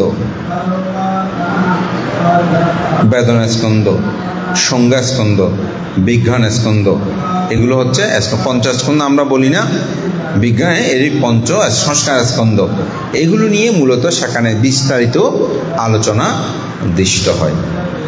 পাঠ্যান, পাঠ্যান এটা হচ্ছে অভিধর্ম পিটকের সর্বশেষ গ্রন্থ। এই সর্বশেষ গ্রন্থটা হচ্ছে পাঠ্যান। পাঠ্যানও মূলত চিত্ত চৈতসিক নিয়ে বিস্তারিত আলোচনা এখানে করা হয়েছে। এটা 5 খণ্ডে বিভক্ত। এটাই হচ্ছে মূলত অভিধর্ম। অভিধর্মের যে 7টি গ্রন্থ, যে ধর্ম সঙ্গিনী, বিভঙ্গ, ধাতুকথা, পুগ্গলোপয়াত্তি ও কথাবত্তুক, যমক, পাঠ্যান। কথাবত্তুকটা আসলে মূলত 3য় সংহিতাতে মোগলিপুত্র তিস্যস্তবীর অভিধর্ম বিষয়ে প্রশ্নগুলোর উত্তর প্রশ্নের একটা গ্রন্থ কথাবার্তা। এখানে এই বিষয়গুলো নিয়ে সেখানে আলোচনা করা হয়েছে। এটি হচ্ছে অভিধর্মের আসলে মূল বিষয়। তো সুবর্ণ যদি আমাকে বলেছে মানতে একটু অভিধর্ম পাঠ যেহেতু হবে, একটু অভিধর্ম নিয়ে আপনি দেশনা করবেন। তো আমি আসলে অভিধর্মের এখানে কোনো গল্প নাই, এই জন্য আপনাদের একটু কম ভালো লাগতে পারে। অভিধর্মের মধ্যে এখানে দানের কথা, শিলের কথা, ভাবনার কথা সব আছে, কিন্তু অভিধর্মে এটা চিত্ত নিয়ে বলে। অভিধর্ম যখন আলোচনা হবে তখন সেখানে কোনো ভিক্ষুও নাই, শ্রমণও নাই, উপাসকও নাই, উপাসিকা নাই। এখানে শুধু চিত্ত নিয়েই খেলা হবে, মানে চিত্ত নিয়ে কথা হবে। যেমন আজকে আমি সকালবেলা একটা দেশনা সেটা বলেছি, পুগ্গলোপয়াত্তির একটা উদাহরণ দিই। বলছে জগতে 4 ধরনের ব্যক্তি আছে। তো সকালে যেটা বলছে সেটা বলবো না, আর 4 ধরনের বলি। এটা পুগ্গলোপয়াত্তি গ্রন্থের 4র্থ পুগ্গল সূত্রে বা স্কন্ধের মধ্যে এটা বলা হচ্ছে, জগতে পাপী পুগ্গল আছে। পাপী পুগ্গল কি? জগতে পাপী পুগ্গল মানে ব্যক্তি। পাপী পুগ্গল হচ্ছে যিনি প্রাণী হত্যা করে, চুরি করে, ব্যভিচারী করে, মিথ্যা, ভেদকতা, কর্কশ কথা, সম্প্রলাপ। মিথ্যা ভেদ কথাগুলো তো বুঝেন। মিথ্যা মানে যিনি সত্যকে সত্য বলে, সত্যকে মিথ্যা বলে, মিথ্যাকে সত্য বলে, এটা হচ্ছে কি মিথ্যা কথা বলা। ভেদ কথা, একজনের কথা একজনকে বলে দিয়ে ওর কথা ওকে বলে বিভেদ সৃষ্টি করে দেওয়া, এরকম মাছানা সমাজে মানে বলছে একটা বলে আরেকটা। সম্প্রলাপ, যে আলাপগুলোর কোনো প্রয়োজন নাই, সৌর কথা, ভূত কথা, আজে বাজে কথা বলে সময়টাকে নষ্ট করা। আরেকটা হচ্ছে কর্কশ বাক্য, যে মানুষ যেন মনে কষ্ট পায়, এই ধরনের মনে আঘাত দিয়ে কথা বলে, এরকম আছে না, আমরা অনেক সময় ঠেস গুতো যেটা বলি তারপরে কষ্ট, এই ধরনের কথা অনেকেই বলে থাকে। আরেকটা হচ্ছে অবিদ্যা। অবিদ্যা মানে এটা বলা হচ্ছে লোভ। আরেকটা হচ্ছে ক্রোধ ও দেশ। আরেকটা হচ্ছে মিথ্যা দৃষ্টি। এই 10 অকুশল কর্ম যিনি প্রতিনিয়ত সম্পাদন করেন তিনি হচ্ছেন পাপী পুগ্গল। তিনি হচ্ছেন কোন পুগ্গল? পাপী পুগ্গল। আবার বলছে যে দ্বিতীয় আরেকটি পুগ্গল আছে, সে পুগ্গলটা হচ্ছে কি, যিনি নিজেও এই 10বিধ কর্ম সম্পাদন করে, 10বিধ অকুশল কর্ম অপরকে করার জন্য যিনি উৎসাহিত করে, তিনি হচ্ছেন পাপী ভক্ত পুগ্গল। অর্থাৎ তিনিও পুগ্গল, কিন্তু তিনি এর চেয়ে আরো বেশি নিকৃষ্টতম। আবার আমরা একটা শব্দ বলি না, পুণ্যবান বলি না, আমরা শুনি খুব পুণ্যবান মানুষ। তো পুণ্যবান কি? যিনি এই 10টি কর্ম সম্পাদন থেকে বিরত থেকে দান, শীল, ভাবনা, সেবা, সম্মান, পুণ্যদান, পুণ্য অনুমোদন, ধর্মশ্রবণ, ধর্মদেশনা আয়োজন, দৃষ্টি ঋজু, এই 10বিধ কুশল কর্ম সম্পাদন করেন, তিনি হচ্ছেন পুণ্যবান ব্যক্তি। আবার পুণ্যবর্ত ব্যক্তি আছেন একজন।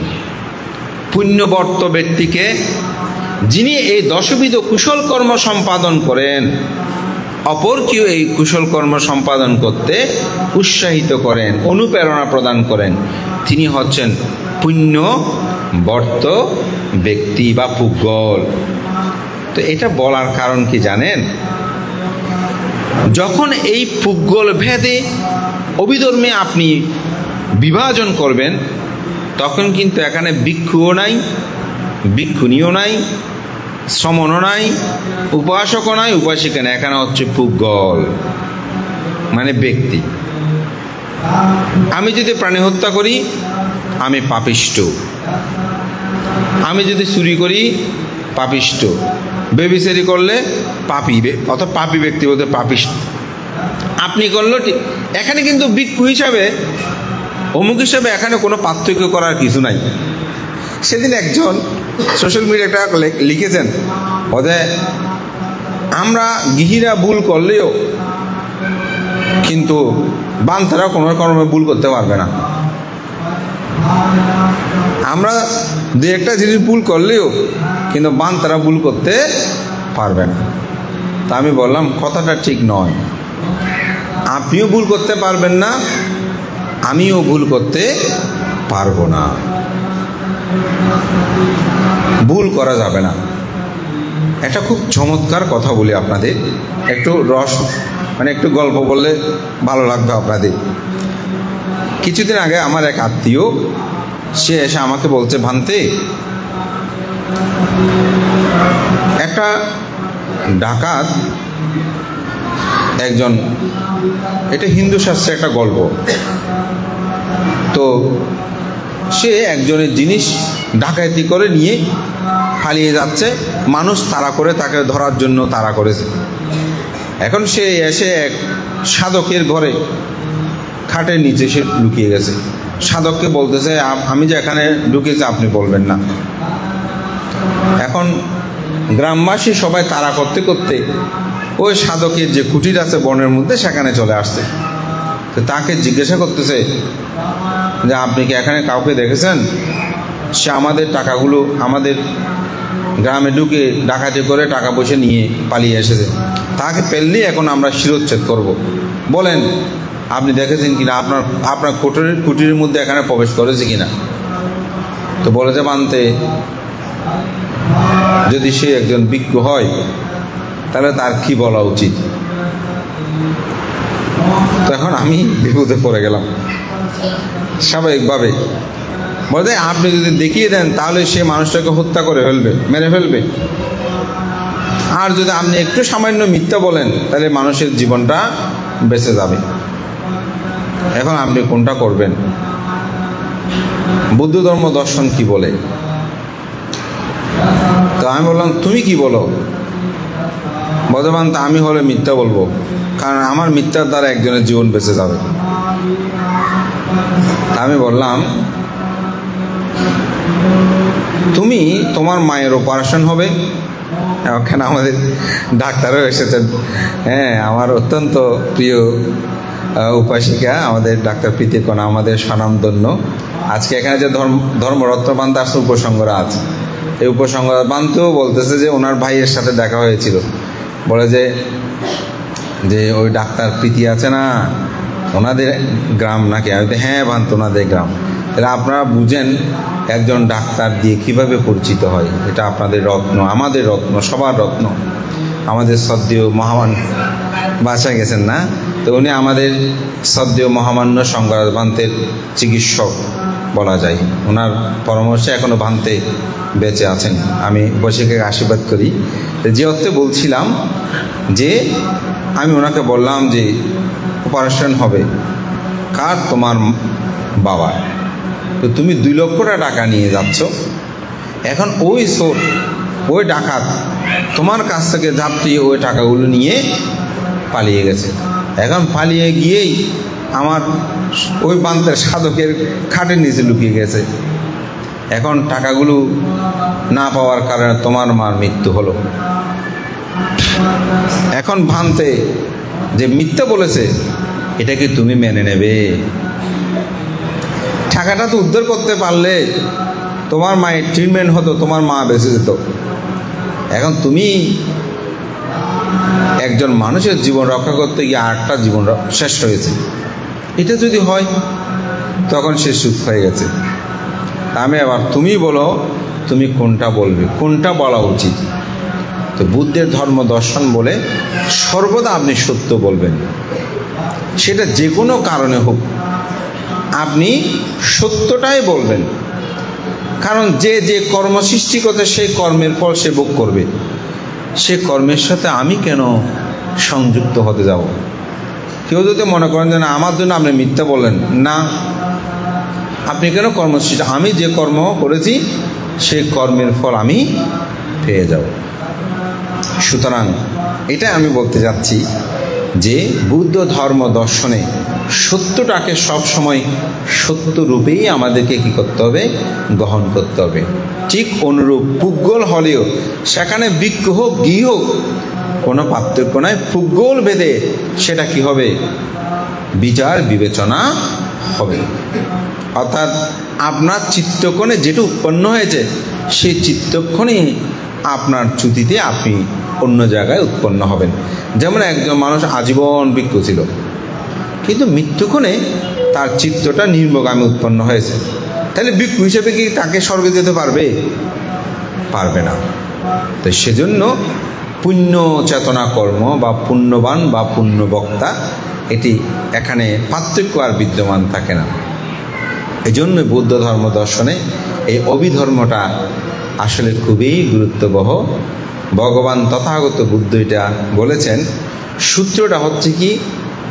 জানা, জ্ঞাপন। আমরা যে সূত্র আমরা পাঠ করি এটার দ্বারা এটা হয়, এটার দ্বারা এটা হয়, এই ধরনের একটা আপনি থিওরি আপনি এটা লাভ করলেন। আমরা সায়েন্সে যারা বিশেষ করে ওরা প্রথমে এটা পড়ে, তারপর দ্বিতীয়ত হচ্ছে এটা প্র্যাকটিক্যাল, এটা তারপর আচরণ করবে। অর্থাৎ অভিধর্ম হচ্ছে কি? তার আচরণ। আপনি শীল পালন করলে কেউ প্রথমে আমরা বলছি পানাদিপাতা বেরামানি শিক্ষাপদাং সমাদে আমি প্রাণী হত্যা থেকে বিরত থাকা শিক্ষাপদ গ্রহণ করছি। আপনারা করেছেন, তাহলে এটা কোথায় আসে? সূত্রে বিনয়ে বলছে প্রাণী হত্যা করলে এটা হয়, ওটা হয়, এটা হয়, এভাবে আপনাকে বলে দিল। বিনয়টা এভাবে পালন করবেন। 5টি অঙ্গ আছে, এভাবে বিনয়ে তা ব্যাখ্যা করে দিলেন। অভিধর্ম হচ্ছে কি? দেখা। কি দেখা? আমি যদি প্রাণী হত্যা করি আমার কি হবে? প্রাণী হত্যা করতে গেলে আমার চিত্তক্ষণে কি কি উৎপন্ন হয়? আমি প্রায় সময় একটা উদাহরণ দিই। যেমন আপনি আপনার সামনে একজনের 500টা টাকা আছে। কত টাকা? 500 টাকা। এখন 500 টাকাটা আপনার নেওয়ার জন্য ইচ্ছে হচ্ছে, কি উৎপন্ন হয়েছে? লোভ চিত্ত। এটা কোন চিত্ত? লোভ। অভিধর্ম ভাগ করতেছে, তোমার চিত্তটা কি? তখন বলছে এটা কোন চিত্ত? লোভ চিত্ত। এখন টাকাটা তো আমার নয়, টাকাটা হচ্ছে 8 জনের। তখন তাকে আঘাত করে, তাকে ধাক্কা দিয়ে বা ছুরি ধরে চেপে ধরে টাকাটা আমাকে নিতে হবে না? তাহলে তাকে যে চেপে ধরলাম, ছুরি ধরলাম, মারতে চাইলাম অথবা মারলাম, এটা কোন চিত্ত? এটা হচ্ছে দেশ চিত্ত। তাহলে লোভ চিত্ত উৎপন্ন হওয়ার পরে সেটাকে চরিতার্থ করতে আমি দেশ চিত্তটাও প্রয়োগ করলাম। তাহলে এখন আপনি কিভাবে সেটা থেকে মুক্তি পাবেন? তো আমরা বলছি দান করেন, শীল পালন করেন, ভাবনা করেন, এগুলো বলছি না? দেখেন তো এখন চিত্তের মধ্যে যখনই এই টাকাটা নেওয়ার জন্য লোভ উৎপন্ন হয়েছে, তখন আপনি সেখানে প্রয়োগ করবেন কি? ত্যাগ। ত্যাগ মানে কি? দান। আপনি বলছেন না আমি এ টাকা চাই না। যদি আর একটু সহজ করে বলি, সেদিনও তো পাঠালো, আমি 5,000 টাকা দান করেছি, এই 500 টাকা কেন আমি নেওয়ার জন্য লোক? তাহলে ওই দানের উপমাটা, উদাহরণটা আপনার এরকম ত্যাগ ও মনোবিত্ততা আছে বলে এটার প্রতি আপনার লোভটা ত্যাগ করতে পেরেছেন। তাহলে দানটা কি প্রয়োজন আছে? তো অভিধর্ম আপনাকে বলবে যে হ্যাঁ, দানের প্রয়োজনীয়তা আছে। আচ্ছা, শীলের প্রয়োজনীয়তা কি আছে? একটা চুরি নিয়ে উদাহরণ দিই। আপনি চোর, তো অনেকে জানে আপনার হাত নড়াচড়া করে, মানে চুরি করে নেয়। তো চট্টগ্রাম শহরে আপনার এক আত্মীয়র বাসায় বেড়াতে গেলেন। তো বাড়িতে বেড়াতে গিয়ে দেখলেন গৃহকর্তা ছাড়া, ওটা আপনার আত্মীয়, ওনার স্ত্রী ছাড়া আর কেউ নাই। এখন আপনি যে চোর প্রকৃতি এটা ওরা সবাই জানে। এখন ওনার ছেলেকে স্কুল থেকে আনতে যেতে হবে, তো ওনাকে তো বাসায় রেখে যাওয়াটা কি নিরাপদ? না। এখন আত্মীয় স্বজন মানুষ, এখন কি করবেন? কোনো একটা কাজে হলেও বের করে দিতে হবে। তো বলতে ঠিক আছে, তুমি 50টা টাকা নাও, ওখান থেকে গিয়ে আমার জন্য 2টা বা 1টা ডিম কিনে নিয়ে আসো, আমি একটু স্কুল থেকে আসতেছি। মূলত হচ্ছে ওনাকে বের করে রেখে দেওয়া, একা বাসায় দেওয়াটা নিরাপদ না। কেন? তিনি চোর প্রকৃতির মানুষ, বল চুরি করে সেই জন্য। তো বের করে দিয়ে স্কুলে গেলেন। এখন স্কুলে গিয়ে দেখছেন যে ওখানে সাংস্কৃতিক অনুষ্ঠান চলতেছে, খাওয়ারের ব্যবস্থা হয়েছে, স্কুল থেকে আর ছুটি দিচ্ছে না, গার্ডিয়ানদেরকে রেখে দিয়েছে। এখন এই যে 1টা বাজে গেল, আস্তে আস্তে সন্ধ্যা 4টা হয়ে গেল। আর এই আত্মীয়, চোর প্রকৃতির আত্মীয়টা কি করতেছে? একবার সিঁড়িতে বসে, আর বা বাড়ির সামনে বসে, একবার রাস্তায় হাঁটা যাওয়া করে, তার কোনো শান্তি নাই। এই রোদ্রের মধ্যে এরকম করতে করতে প্রায় 3-4 ঘন্টা অতিবাহিত করে উনি এসে বলতে, আসলে কি করব, এখন আমি ওখানে আটকে গেছি, কিছু করতে পারতেছি না। কি পেল? কষ্ট পেল। এখন আরেকজন ব্যক্তি খুব শীলবান, তিনি চুরি ডাকাতি বা এই কোনো খারাপ কাজ করে না, সৎ মানুষ হিসেবে পরিচিত। তিনি ঠিক এরকম বাসায় গেলেন। কার বাসায়? ওনার বাসায়। তো উনি চিন্তা করছে আমার মেয়েটাকে আনতে যেতে হবে। তো বলছে আমি তো বাইরে যাচ্ছি, তা আপনি একটা কাজ করেন, এখানে খাওয়া দাওয়া সব রেডি করা আছে, আপনি দরজাটা ভালো করে বন্ধ করে সিটকে দিয়ে রাখেন, আমি ছেলেটাকে আমার মেয়েটাকে আমি নিয়ে না আসা পর্যন্ত আপনি এখানে থাকেন, কোনো সমস্যা নেই। আর আমার যদি আসতে ইনকেস দেরি হয় আপনি নিজেই খেয়ে নিন, কোনো সমস্যা নেই। তাকে পুরো রুমটা দিয়ে চলে গেল। সে একদম আরামে বসে খানিকক্ষণ টিভি দেখে, খানিকক্ষণ মোবাইল সেই এসি স্যার একদম খুব আরামে আছে। আসতে দেরি হচ্ছে, সে রান্নাবান্না করা আছে, ওগুলো খেয়ে দিয়ে একদম ভালো করে একটা ঘুম দিয়ে দিল। আমি আপনাদেরকে প্রশ্ন করি, দুইটা মানুষ দুই রকম হলো না? একজনে রাস্তায় রাস্তায় ঘুরতেছে, আরেকজনে ঘরের মধ্যে আরামে আছে।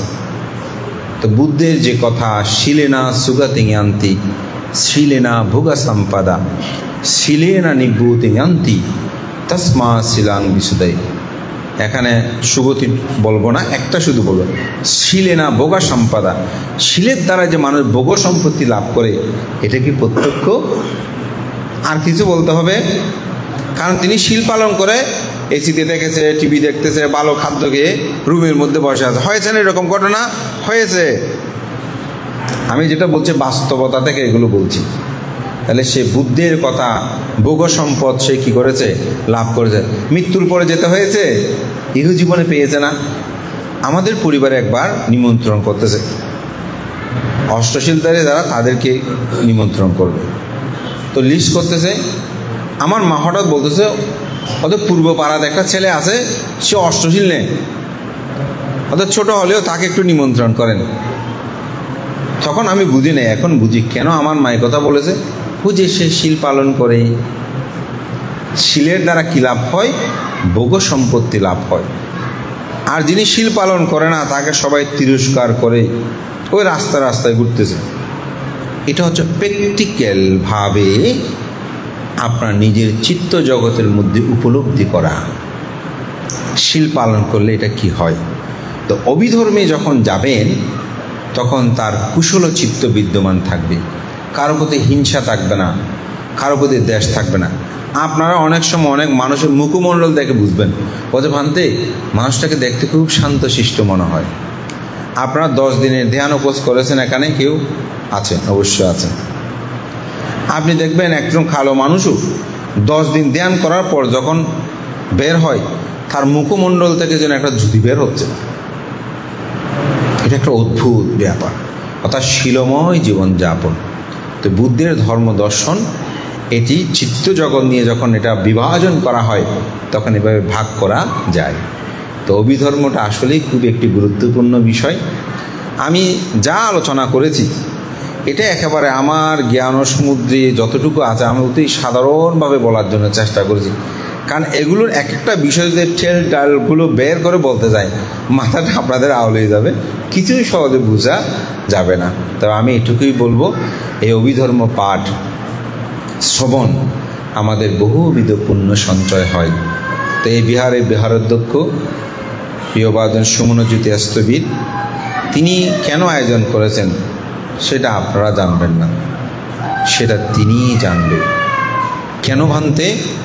তিনি চিন্তা করেছেন আমি এই বিহারে দীর্ঘদিন আছি, সুতরাং আমার উপাসক উপাসিকার যেন মঙ্গল হয়, তারা যেন ধর্ম শ্রবণ করতে পারে এবং তাদের মধ্যে যেন ধর্মচেতনা হয়।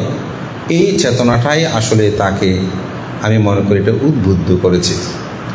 আমার বিহারেও পাঠান পাঠ হয়, আমি জানি এটা যে কী কষ্ট, যিনি আয়োজন করে তিনি জানেন কত দিক চিন্তা করতে হয়।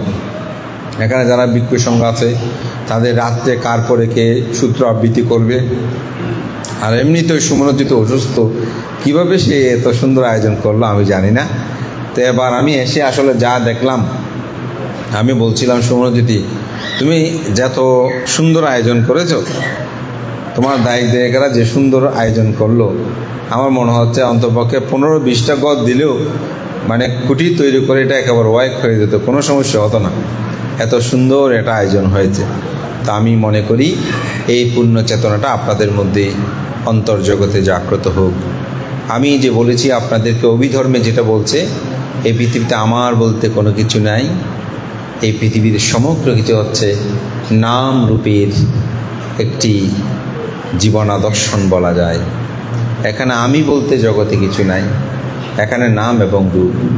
এই নামও পরিবর্তনশীল, রূপও পরিবর্তনশীল। নামও স্থিত্ব থাকে না, রূপও স্থির থাকে না, এগুলো মাত্র প্রতিনিয়ত পরিবর্তন হয়। বিজ্ঞান বলে শক্তির কোনো ক্ষয় নেই, এটা রূপান্তর হয়। বিজ্ঞানীরা এখন বলছে, আমরা সবাই বিজ্ঞানকে তো এখন পছন্দ করি।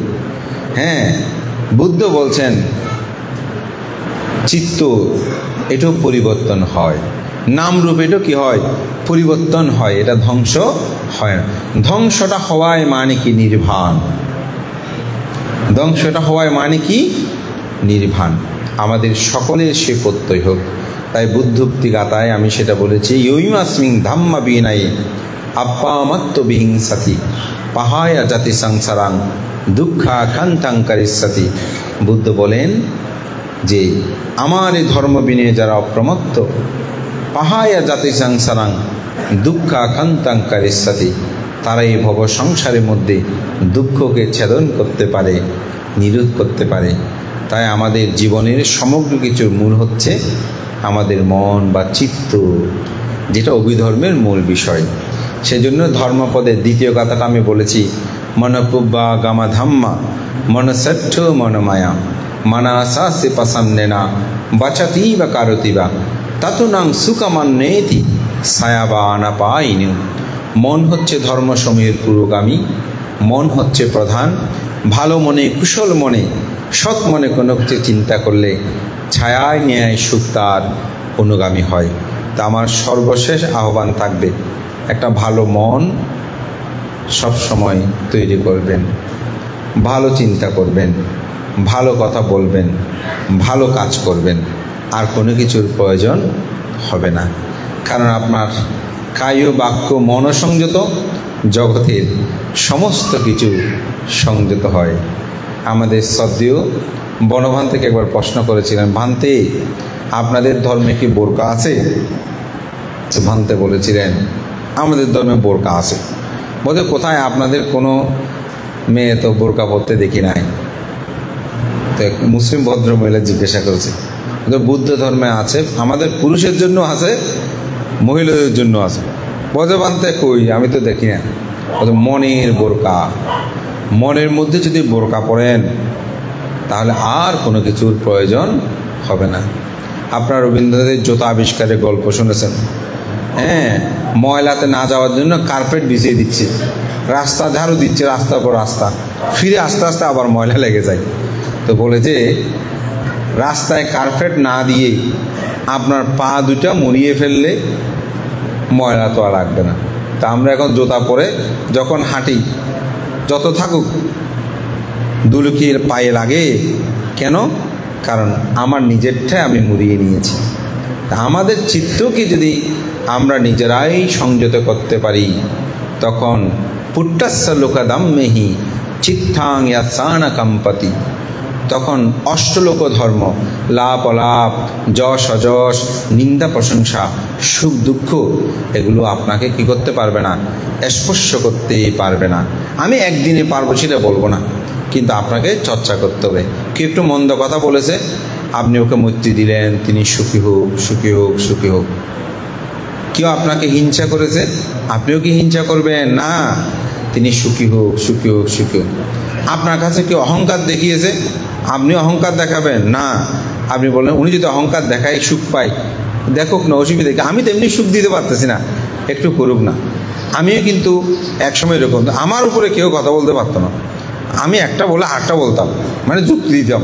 কেউ একটা বলেছে, তাকে আমি আটটা বলতাম, সে একটা বলেছে আটটা বলতাম, এরকম করে আমি আর একজন ভিক্ষু ছিল, দুজনে এই বিভিন্ন নিয়ে বাড়াবাড়ি করতে করতে এমন হয়েছে যে রাতের ভাট একটা পর্যন্ত, কিন্তু আমাদের দুজনের তর্ক শেষ হয় না,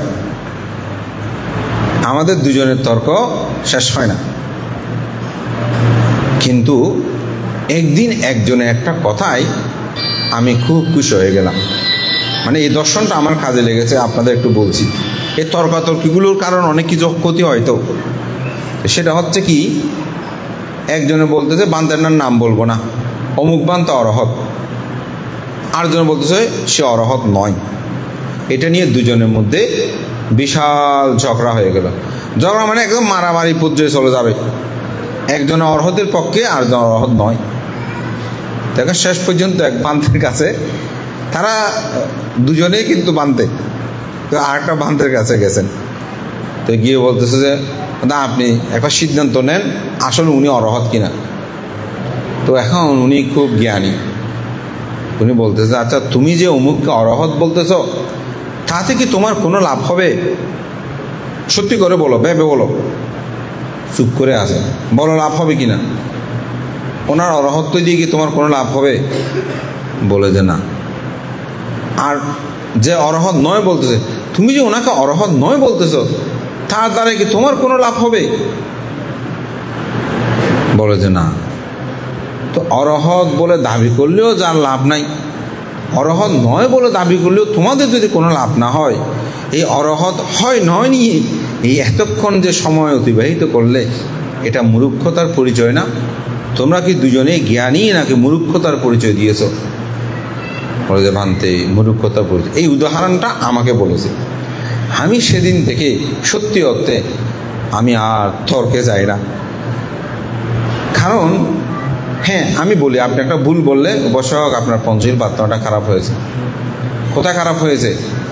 উপাসক এখানে এক বচন হবে, এখানে বহু বচন হবে, মানে এক বচন বহু বচন মিলে বললে হয় যে বুঝা যায়, তো অসুবিধা কি? আমি আর ওখানে আর কোনো কথা বলি না। মানে এটা বলার পর কেন আপনি এরকম বলবেন, এটা আর আমি বলি না। ঠিক আছে, আপনি যখন এরকম আপনারটা আপনি, কেন ওই মানুষটা এরকম বুঝে যায় তো সল্লে হয়ে গেল, তো এরকম বললো তো আপনি আর তাকে কিছু বলতে পারবেন না। আমার কথাটা এই জন্যই বলছি যে আমরা যেন সেটাকে উপেক্ষা করি, এটাকে পরিত্যাগ করি। এই অষ্টলোক ধর্মের মধ্যে তার চিত্তটা কি হয় না, কম্পিত হয় না। আমি তো অষ্টলোকদের মধ্যে চলে গেছি তা না, কিন্তু আমাদেরকে প্রচেষ্টা চালাতে হবে, এই প্রক্রিয়াটা চালাতে হবে। এটাই আসলে মূলত আমাদের চিত্তটাকে উন্নত করা। বুদ্ধ এইরকম চিত্তের উন্নতি হতে হতে যে লোকোত্তর চিত্তে যখন যায়, তখন সেখানে শ্রোতাপত্তি শুধু লোকোত্তর চিত্ত নয়, স্থগিতাগামী, অনাগামী, অরহত্ব, এইগুলো হচ্ছে লোকোত্তর চিত্ত। তো অভিধর্মে মূলত এই চিত্তগুলো কখন কিভাবে কীরকম হয় এগুলো নিয়ে বিচার বিশ্লেষণ হয়। তো এখানে পালি আকারে বললেও, আসলে বাংলা আকারে বললেও আপনারা সহজে বুঝবেন না। আমি এত ভেঙে বলেছি যে এখানে কয়জনে বুঝেছেন আমি জানি না, এটা সত্যি কথা। কিন্তু বিষয়টা যেহেতু বলেছে একটু তো আলোচনা করতে হয়, সেজন্য আমি আলোচনা করার চেষ্টা করেছি। এখানে 92 প্রকার যে 52 প্রকার চিত্ত, 118 হয়, এরকম বিভিন্ন ব্যাখ্যাগুলো, এগুলো যখন আপনার মূলত অভিধর্মটা একটা ক্লাসের মতো প্র্যাকটিক্যাল, তো এগুলো বললে হয় না, এটা আপনাকে প্রতিপ্রশ্ন করে এই বিষয়গুলো আলোচনা করলে বেশি ভালো হয়। তো আমি আজকে পুণ্যদান করি, এই গভীর বিষয়টাও আমি আলোচনা করার সুযোগ পেলাম আমাদের সুমনজ্যোতি। তো আমি তাকে আশীর্বাদ জানাই, গ্রামবাসী আপনাদেরকেও আশীর্বাদ জানাই। আমি ওনাকে আজকে প্রায় 4 দিন মনে হয় অতিবাহিত হলো, আর বেশি দিন নেই। তো আপনারা এখানে এসে সূত্রপাঠ শুনে খেয়ে কীরকম করেন আমি জানি না। আমি বলবো সূত্রপাঠ যতক্ষণ চলে ততক্ষণ শুনবেন, আপনি চলে যাবেন।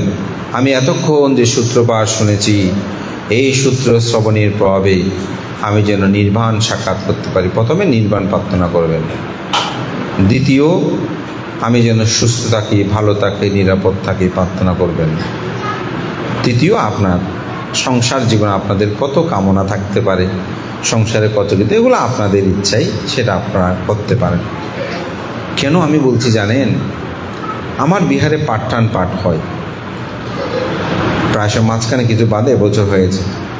তো এক উপাসক এসে আমাকে বলতে পানতে আপনি এই বছর পাঠটান পাঠ হবে না? আমি বললাম বেশি ঝামেলা এগুলো, বলতে পারতে পাঠটান পাঠটা করেন। আমি গত 2 বছর থেকে আমার প্রেশার নাই, আমি আরও একটু হলাম। কি বললেন প্রেশার নাই? বলতে পারতে আমি তো আগের 3-4 বছর প্রেশার ওষুধ খেয়েছি, এই পাঠটান পাঠ শ্রবণের করার পর থেকে আমি আর প্রেশারের ওষুধ খাই না। হ্যাঁ, আপনি পরীক্ষা করেন।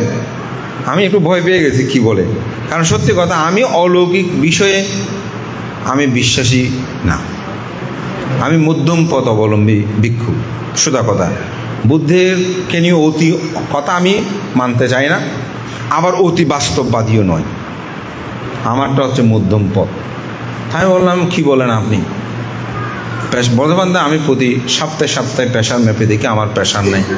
তো বলতে আমি তখন খুব শ্রদ্ধা করে একাগ্র চিত্তে শ্রবণ করেছি, এরপর থেকে আমার আর প্রেশার নাই। আমি মেপে এখনো দেখি, ওষুধ আমাকে আর খেতে হয় না।